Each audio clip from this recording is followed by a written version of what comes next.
Good morning class 8 बेटा। आज हमारा हिंदी फर्स्ट है और हिंदी फर्स्ट में हमारा जो है न्यू चैप्टर स्टार्ट हो रहा है पाठ 16 है हमारा पानी की कहानी। तो इसमें जो है पानी की कहानी के बारे में बताया गया है। रामचंद्र तिवारी जी जो हैं इसके लेखक, इन्होंने पानी की हमारे जीवन में क्या कहानी है इसके बारे में बताया है। ठीक है, तो पानी की कहानी नामक प्रस्तुत पाठ में लेखक ने पानी के चक्र का वर्णन अत्यंत रोचक ढंग से किया है। इसमें लेखक ने कल्पना और वैज्ञानिक तथ्यों का सहारा लेकर ओस की एक बूंद की जीवन यात्रा का विषय में बताया है। यह ओस की बूंद अनेक अवस्थाओं में सूर्यमंडल, वायु, बादल, समुद्र, ज्वालामुखी, नदी और नल के जल से होते हुए पेड़ के पत्तों तक की यात्रा करती है। ओस की बूंद अपनी कहानी आत्मकथा शैली में स्वयं सुना रही है। यानी कि जो एक छोटी सी ओस की बूंद है, इस चैप्टर में जो है पानी का चक्र जो है उसके बारे में बताया गया है कि पानी कैसे बना और कहाँ से कहाँ तक जाता है। यानी ये जो पानी है ये एक ओस की बूंदों के द्वारा बना है। ठीक है, तो कैसे बना है ये देखिए, हम लोग आगे पढ़ते हैं। तो बूंद बेर की झाड़ी से हथेली पर, जो बूंद होती है वो बेर की जो झाड़ी होती है उससे कहाँ पर गिरती? हथेली पर। कैसे? ये देखिए, लेखक अपने रास्ते पर आगे बढ़ा जा रहा था कि बेर की झाड़ से मोती जैसी एक बूंद उसकी कलाई पर आकर गिरी। यह देखकर लेखक को बड़ा आश्चर्य हुआ कि पानी की वह बूंद सरक कर हथेली पर आ गई। उस बूंद के दो टुकड़े हो गए, जिसने कुछ आवाज आ रही थी। जो बूंद के जो टुकड़े गिरे उसमें से कुछ आवाज आ रही थी। उस बूंद से सुनो सुनो की आवाज आ रही थी। लेखक के कहो कहो कहने पर बूंद ने, जब वो लेखक की झाड़ से जो हाथ पे बूंद गिरी तो उसमें से जो एक आवाज आ रही थी और उसके दो टुकड़े हो गए और उसमें से आवाज आ रही थी सुनो सुनो। तो लेखक ने कहा कहो कहो। ठीक है, कहा कि वह ओस है और वह बेर के पेड़ से आ गई है। तो ओस ने क्या बताया कि वह ओस है, यानी कि मैं ओस हूँ और जो है मैं बेर के पेड़ से आ गई है। वह काफी दिनों से बेर के पेड़ के आसपास घूम रही थी कि एकाएक पकड़ी गई। जो ओस की बूंद थी वो बहुत दिनों से वहीं पर, यानी कि ओस के आसपास पेड़ के घूम रही थी। कभी इस पत्ते पे कभी उस झाड़ पर गिर रही थी और एक ही एका जो है वो आकर लेखक के हाथ पर गिर पड़ी और उसकी चोरी पकड़ी गई। ठीक है, फिर बूंद ने बताया कि बेर का पेड़ जड़ के रूप में जमीन में भी काफी गहराई तक फैला हुआ है।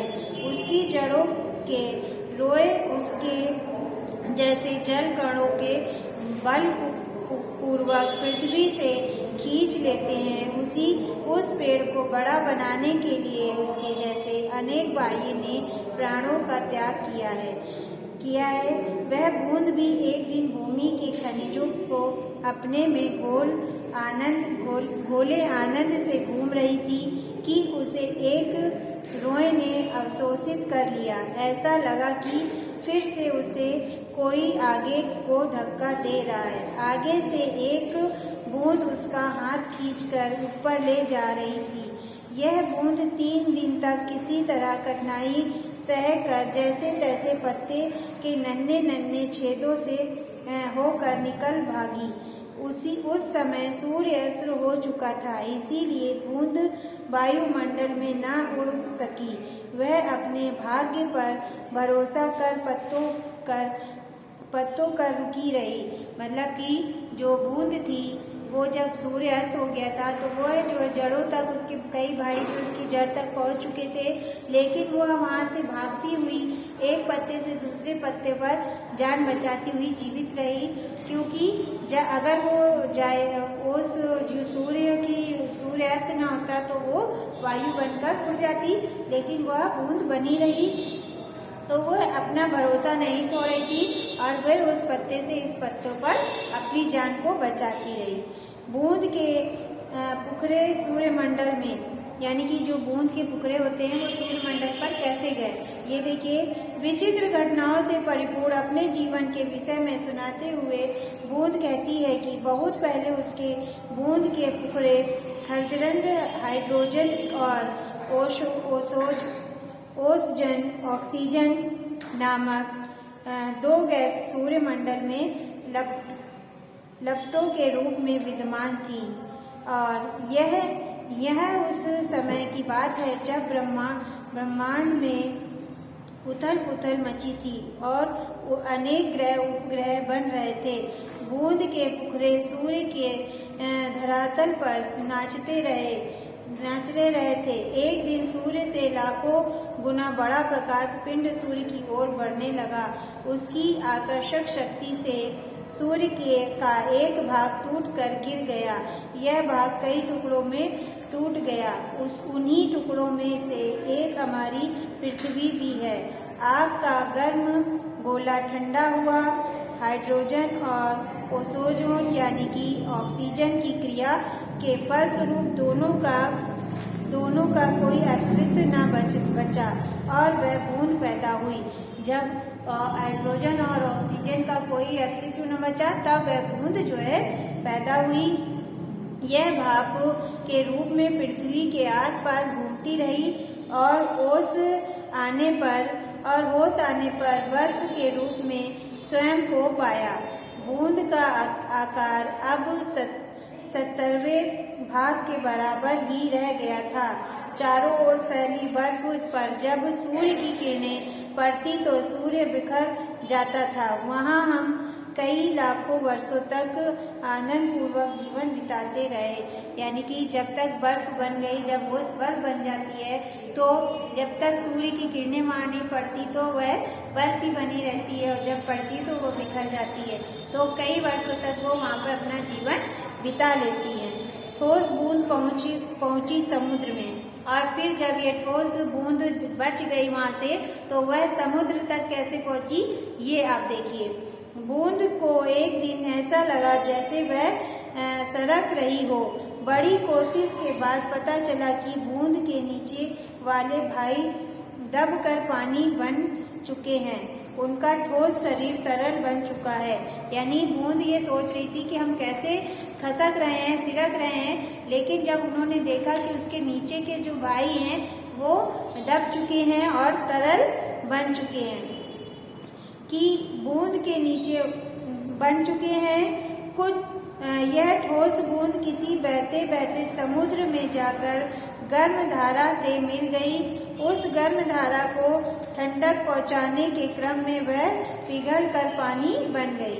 और जब यह ठोस जो बूंद थी, यानी जो बर्फ का टुकड़ा था, वो धीरे धीरे जो है गर्म पानी में मिल गई और एक दिन जो है पानी बन गई। ठीक है, पिघल कर पानी बन गई और समुद्र में मिल गई। समुद्र का खारापन बूंदों को असह्य था।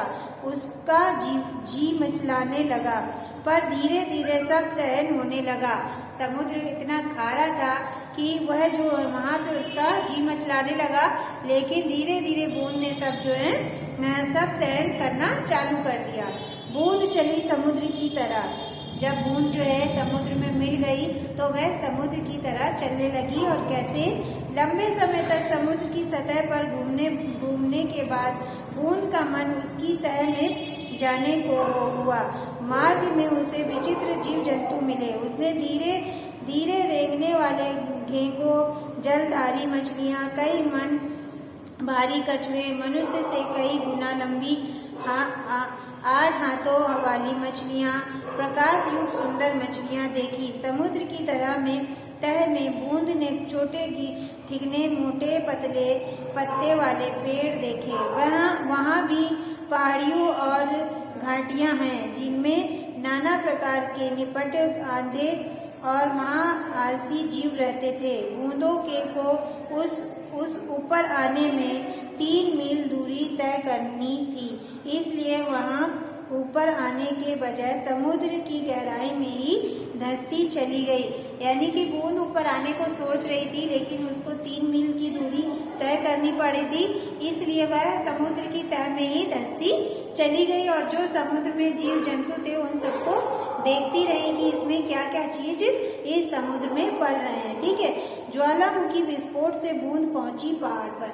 फिर क्या हुआ, समुद्र की उसने कहानी बताई कि जब मैं समुद्र में पहुंची तो मेरे साथ क्या क्या हुआ और मैंने वहां क्या क्या देखा। फिर ज्वालामुखी में विस्फोट से बूंद कहाँ पहुंची, पहाड़ पर। अब पहाड़ पे उसके साथ क्या क्या हुआ ये कहानी बूंद अपनी बता रही है। बूंद अपने अन्य भाइयों के साथ समुद्र की गहराई में धंसते धंसते पृथ्वी के भीतर एक खोखले स्थान पर पहुंची। यहाँ बूंद सबके साथ मिलकर पृथ्वी के भीतर छिपी रहस्य को खोजने निकल पड़ी। आगे जाते जाते बूंद लाल पीली चट्टानों के पास पहुंच गई, जहाँ धुएं बहने को उत्वालित हो रहे थे। इस स्थान से कुछ दूर तापमान बहुत ऊंचा हो रहा था। अचानक एक विस्फोट हुआ। यह देखकर बूंद अपने कुछ साथियों के साथ एक ओर हट गई। अभी बूंद कुछ दूर ही गई होगी कि एक तेज विस्फोट हुआ और बूंद ज्वालामुखी के इस विस्फोट के साथ ऊपर आ गई। ऊपर आकाश में एक बड़े भाप दल के साथ मिलकर वह हवा की पीठ पर सवार होकर आकाश में स्वच्छंद किलो ले करती फिरती रही। उनके भाप जलकण के मिलने के कारण बूंद भारी होकर नीचे झुक गई और एक पहाड़ पर गिरी। यानी कि जब वह विस्फोट के साथ ऊपर उठी और सभी भाइयों के साथ जब भारी हो गई तो वह फिर से नीचे गिरी, और जब नीचे गिरी तो वह एक पहाड़ पर गिर गई। तो विस्फोट के साथ वह पहाड़ पर कैसे पहुंची ये भी कहानी उसने अपनी बताई। ये जो चैप्टर है इसमें जो है किसके बारे में बताया गया, एक बूंद के बारे में बताया गया। ओस की जो एक बूंद होती है वो कितना सफर करके पानी बनती। ठीक है, बूंद पहाड़ से सरिता में, बूंद जो है पहाड़ से फिर नदियों में कैसे पहुंचा।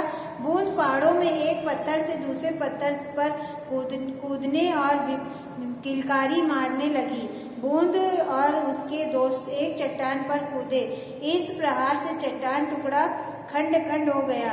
बूंद की इच्छाएं समतल भूमि देखने की थी, इसलिए वह छोटी सरिता में मिल गई। सरिता में उसके दिन बहुत अच्छे बीत रहे थे। यूं ही बूंद बेकार के पेड़ पर थी।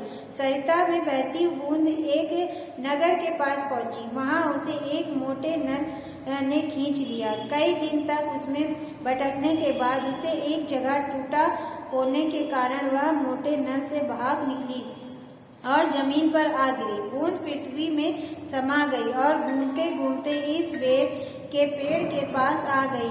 पेड़ की जड़ में से खींचकर वह पत्तों तक पहुंच गई। इस समय तक सूर्य निकल आया था। बूंद आकर घटा के वहां लुप्त हो गई। यानी कि बूंद जहां से निकली वहीं जाके ओझल हो गई। इतना लंबा सफर करने के बाद भी वो बूंद जो है फिर वहीं आ गई जहाँ पे वह गिरी थी उस आदमी के ऊपर। तो बूंद ने जो सफर तय किया था उसके बारे में इस चैप्टर में बताया कि वह ओस की बूंद कहाँ से कहाँ मिली और किससे मिल गई, और फिर अंत में वह जमीन में समाकर उसी बेर के पेड़ की जड़ों में समा गई। तो ये चैप्टर हमारा किस पर आधारित है, बूंद पर। जो एक ओस की बूंद होती है उसने अपनी पूरी कहानी बताई है। ठीक है, तो अब जो है हमारे ये शब्दार्थ हैं, तो अब जो है हम बेटा आपको शब्दार्थ की पिक भेज देंगे होमवर्क में, आप लोग इसको कर लीजिएगा और कल की क्लास में हम इसके प्रश्न उत्तर करेंगे। तो आज की क्लास हमारी ओवर होती है। Thank you class.